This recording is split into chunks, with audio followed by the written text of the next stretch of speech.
I should point out that England are favourites with the England bookmakers. It may be different abroad, probably. What have you made of England's approach? It is quite methodical, four goals in 4 games and 4 clean sheets, but it's an approach which is working so far. It's working for them, so I think the nation can't complain. You know, I mean, they showed a solid performance against Germany the other day, and then a good side of the bracket as well, of the draw. So if there's a chance for them to go through to the next stage, it's now. And I mean, everybody's talking about the approach of Southgate, it's too defensive whatsoever, but at the end of the day, it's about result. And we did it also in 2014 with Van Gaal. We were playing a 5-3-2 system, and everybody was honing about Van Gaal. It's not the right system, we were too much defensive whatsoever. But at the end of the day, it's about success and going to the next stage. And you got to give Southgate also the respect that he deserves, and he's doing a great job with England at this stage. He'll only get stick for it if they don't win the tournament. And I got to be difficult with my words here because I've said this before. English football, England has been very good to me. I think they're going to win it. I think the stars have aligned beautifully. 7 games, 6 of them at home. I mean, you can look at this one coming up against Ukraine, obvious favourites. That doesn't mean to say they're going to get through. I think they will.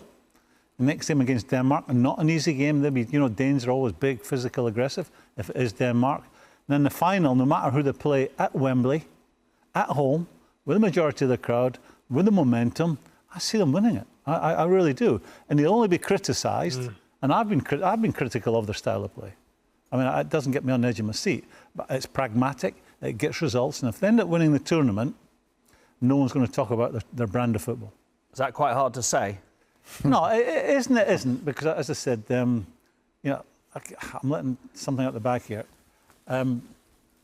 This organisation has kindly got my son a couple of tickets for the games.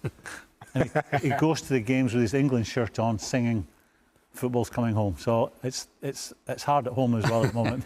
Did you say the other night it's not coming home in this car? It's not. I said that after the Scottish game, and I don't think any England supporter would have thought after the Scottish game football was coming home. Yeah, I wouldn't be looking too far ahead. I think Garrett's personality is a big help to this England group, without a doubt. I think he's so calm, and obviously somebody interviews there with the players. You can only look at the next game. Your next game is always your hardest game. And the fact they're keeping clean sheets, they're showing strength in depth. Players come off the bench, having an influence. We saw Grealish the other day. And Kane is, you know, he's maybe up and running now with his goal. So, would you rest any of those on a yellow card? If any one of 4, Rice, Phillips, Maguire or Foden, are booked, they would, if England were to win, obviously they'd miss the semi-final. No, again, I just look at the next game, and this idea of resting players for a quarter-final of a big tournament, that's a dangerous route to go down.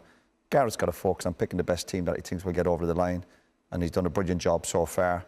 This idea of resting players, that's a dangerous road to go down. You know, there's euphoria surrounding the German result.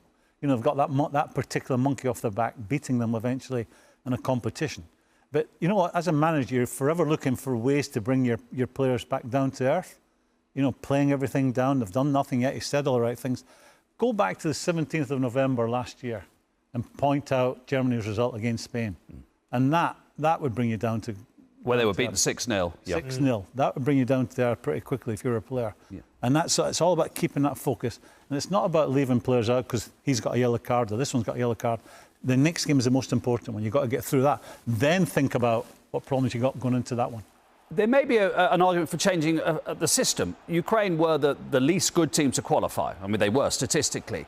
Mason Mount's available again. Would you go back to 4-3-3 on the assumption that you might have more of the ball, on the probability you'll have more of the ball? I don't think so. I don't think you have to change the game, especially for this game. You know, he comes on a great game against Germany. He has the momentum. So why change the system just based on one player? Go with the 11 that he played against on Germany.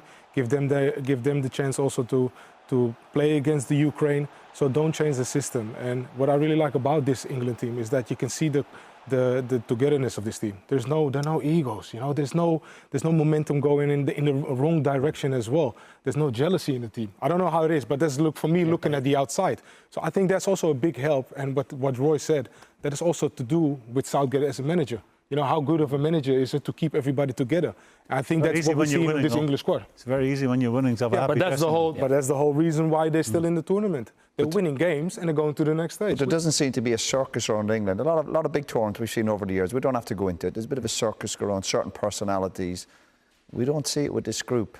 We don't see it with this group. And I think there will be egos amongst the group. Of course, they're big players playing for big clubs.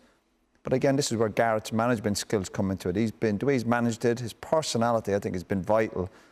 And the biggest danger to England now going to Ukraine, who obviously are one of the weakest teams, is the biggest danger to England is themselves. If they just take their eye off the ball, they'll be in trouble. Do you think Ukraine have a bigger chance playing in Rome against England?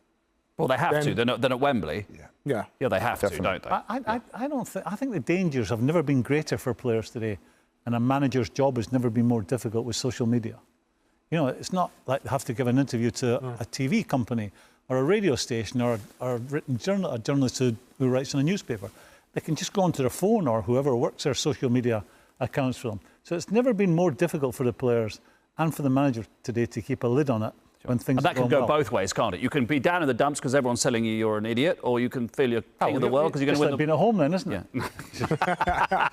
I guess you don't have an account. No. Brought back down to earth, that's what you're saying.